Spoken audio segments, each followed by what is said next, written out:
en este momento. La quimiorecepción, chicos, es realmente el sentido sensorial más antiguo. Las bacterias tienen quimiorecepción, cualquier animal tiene quimiorecepción, nosotros simplemente mantenemos este sistema sensorial antiguo evolutivamente.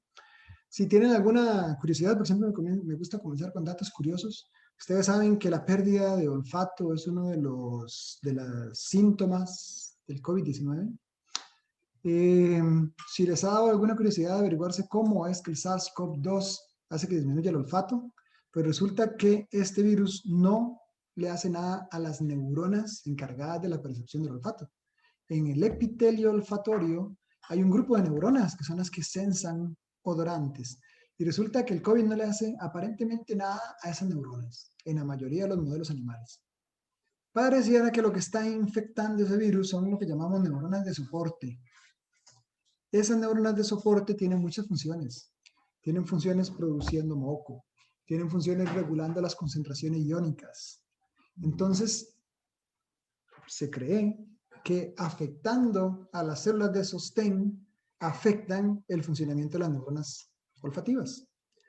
La mayoría de los virus que afectan olfato lo hacen a través de la producción de moco, y ese aumento en la mucosidad hace que la percepción olfativa disminuya porque los odorantes que yo huelo se diluyen en el moco, entonces va a haber una menor concentración de odorantes. Pero la particularidad interesante del SARS-CoV-2 es que disminuye la capacidad de olfato sin aumentar el número de secreciones necesariamente. Entonces lo que se cree, y realmente se cree, lo que está generando es un desbalance iónico en el epitelio olfativo. Y en algunos pocos modelos animales se ha visto que las neuronas se pueden morir. Pero en algunos modelos animales hablamos de hámsters y cobayos y por ahí otros animalitos. En el ser humano todavía no está aceptado, digamos, que el epitelio olfatorio, que las neuronas se mueran. Y de hecho, la mayoría de los pacientes recupera sus capacidades olfativas cuando pasa la enfermedad. Entonces las neuronas están ahí probablemente vivas. Dicho todo eso, entonces hablemos del olfato. El olfato es básicamente detección de químicos que están diluidos en el ambiente. Entonces, esos químicos en el ambiente, ustedes tienen una cierta sensibilidad y hay muchísimos químicos para miles de olores diferentes. Y nuestra capacidad de percibirlos depende de cuál químico es. ¿Qué sé yo? El limoneno se puede percibir a una concentración de 0.015 partes por millón. Pero para que ustedes perciban el olor del etanol, tienen que ponerle por lo menos 2 partes por millón. ¿No? 2 órdenes de magnitud más para poder oler el etanol. Eso es entrenable. El ser humano es capaz de entrenar sus capacidades olfativas. Eso es porque todo eso tiene que ver con proyecciones a la corteza y las cortezas son plásticas. La percepción de los odorantes comienza en el epitelio olfativo y el epitelio olfativo está ahí en la parte superior de la cavidad nasal.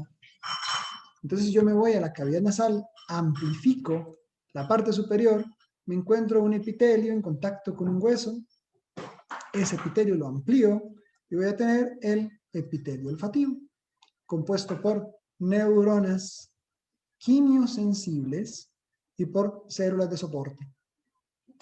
Estas neuronas son las que van a tener la capacidad de responder a odorantes, que son moléculas que generan olor. Y lo hacen a través de receptores de membrana que están en estas invaginaciones que tienen acá. Estas especies de cilios que están proyectando hacia la cavidad nasal y mezclándose con el moco que hay ahí, es donde están los receptores de membrana que se unen en los odorantes. Ahí vamos a tener además proteínas que están en el moco y que van a estar relacionadas con que los odorantes se diluyan en el moco. Hay algunos odorantes que pueden diluirse directamente, especialmente los hidrofílicos. Los que son más hidrofóbicos requieren de la unión de proteínas. Que se disuelva el odorante en el moco es necesario para que se dé la transducción del olfato, porque están acá diluidos, están flotando en el ambiente, pero los cilios de las neuronas están en el moco. Entonces tienen que diluirse ahí, difundir por el moco e ir a interactuar con receptores de membrana. De ahí que la cantidad de mucosidad va a afectar la percepción olfativa. Entre más moco haya, más se diluye el odorante, menos olfato hay. Estas neuronitas de acá tienen una vida media de 60 días y después están muriendo constantemente. Y hay un recambio neuronal. Entonces, el epitelio olfativo es una de las zonas del cuerpo donde hay regeneración neuronal. ¿Por qué? Porque hay precursores neuronales que permiten esto. Sí. En cuanto al moco, no sé si entendí mal. Sí se ocupa que haya moco para poder que el olfato esté funcionando, para poder percibir. Pero a la vez, si hay mucho, no se puede. Si hay mucho, la percepción disminuye. Ajá, okay. Se requiere la cantidad correcta para que se diluyan los odorantes, pero no tanta que se diluyan tanto los odorantes que no puedan percibirlos. Ahora, gracias. Perfecto. Esas neuronitas de ahí van a tener un pequeño axón que atraviesa el hueso a través de una parte porosa que hay en el hueso, en la cavidad nasal superior, que se llama la lámina cribosa. Estas neuronitas conforman lo que llamamos el primer par craneal, el nervio olfatorio. Y se van a ir directamente a hacer contacto con una neurona con neuronas del sistema nervioso central que conforman lo que llamamos el bulbo olfatorio. Entonces vean que hasta el momento todas las modalidades sensoriales que habíamos visto hacen sinapsis en tálamo antes de llegar al sistema nervioso central.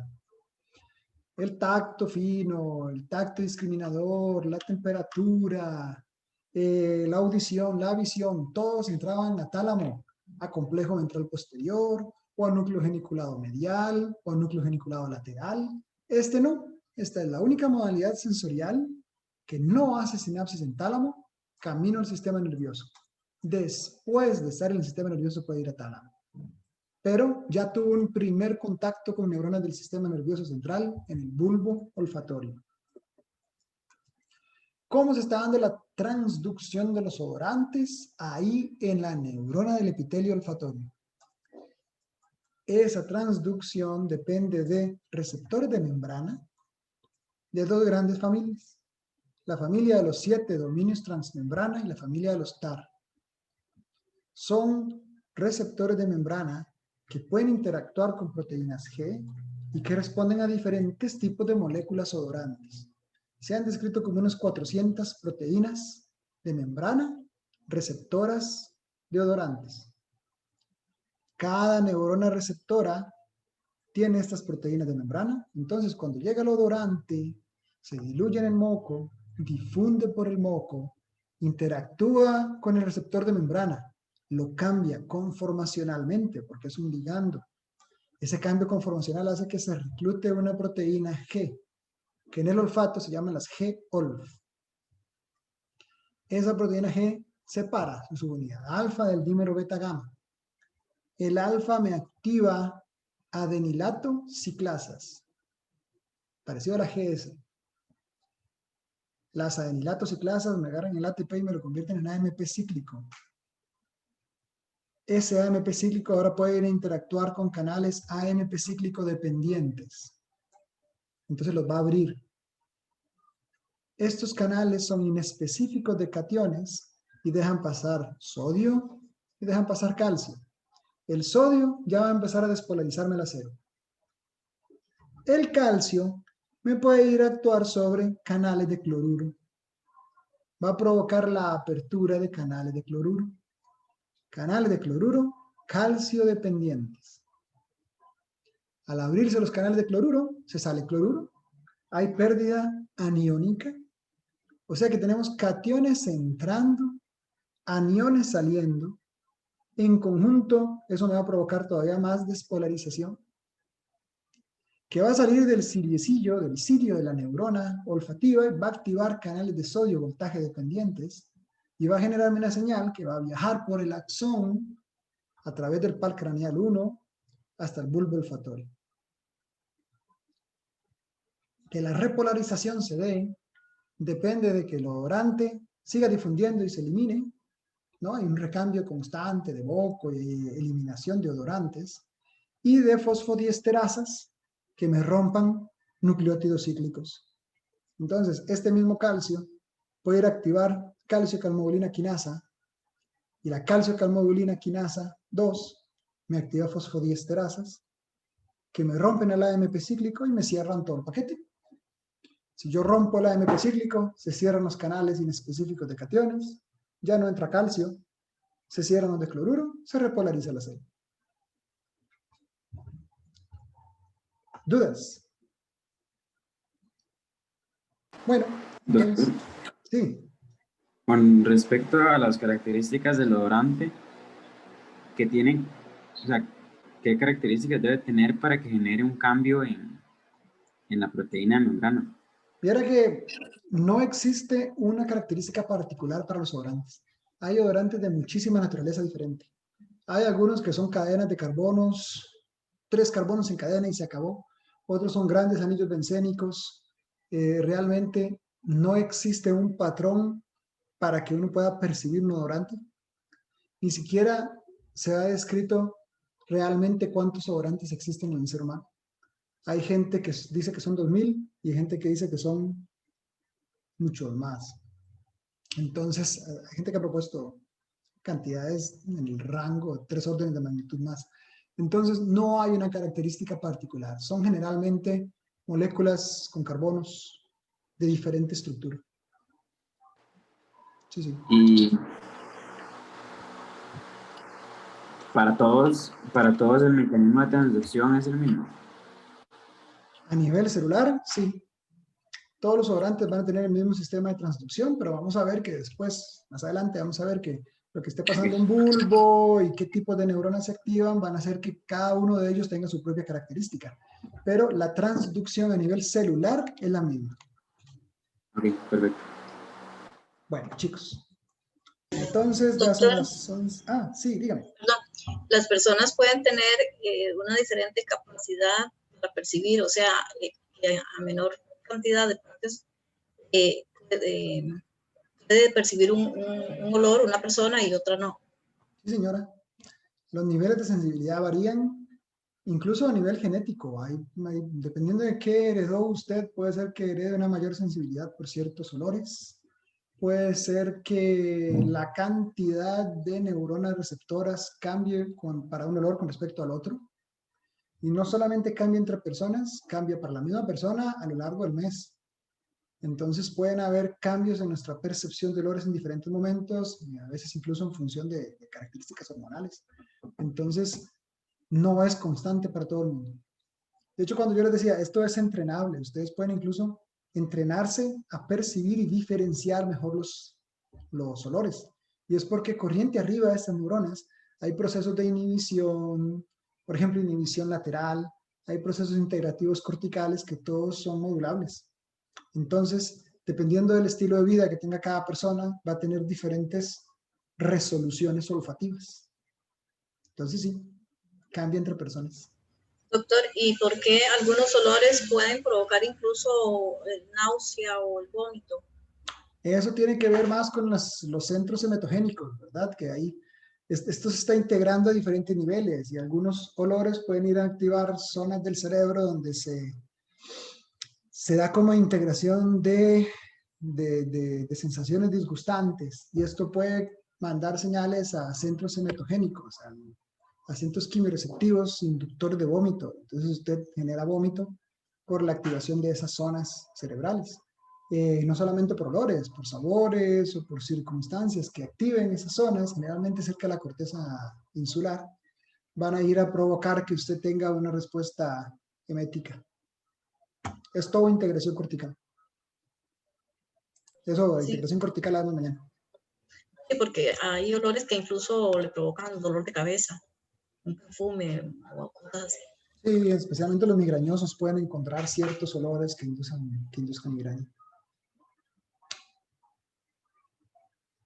Eso Doctor, generalmente es integración cortical. Los migrañosos, algunos olores pueden activar zonas del cerebro que son hipersensibles, entonces son hiperexcitables y ahí comienza un cuadro migrañoso. ¿Qué pasó? no, le iba a preguntar algo sobre el canal sensible a los nucleótidos cíclicos, pero ya lo busqué en otra clase. Okay. Es un CNG, ¿verdad? No recuerdo. Es que hay dos tipos, está ese y el HCN, pero el otro se activa con hiperpolarización, entonces no tendría sentido que fuera el otro. No, aquí no. ¿Qué más? Recuerden que si algún detalle particular yo no lo estoy diciendo, yo no lo voy a preguntar. No hace falta que conozcan el nombre específico de todos los posibles canales y transportadores que hay. Si no lo digo, no lo pregunto. Especialmente si ven clases viejas, porque hay cosas que uno corta para aprovechar el tiempo y después quieren estudiar todo lo que ha dicho uno en los últimos 10 años y es demasiado. Entonces, yo no lo dije aquí, no lo voy a preguntar. ¿Dudas? Bueno, compañeros, entonces nos vemos mañana.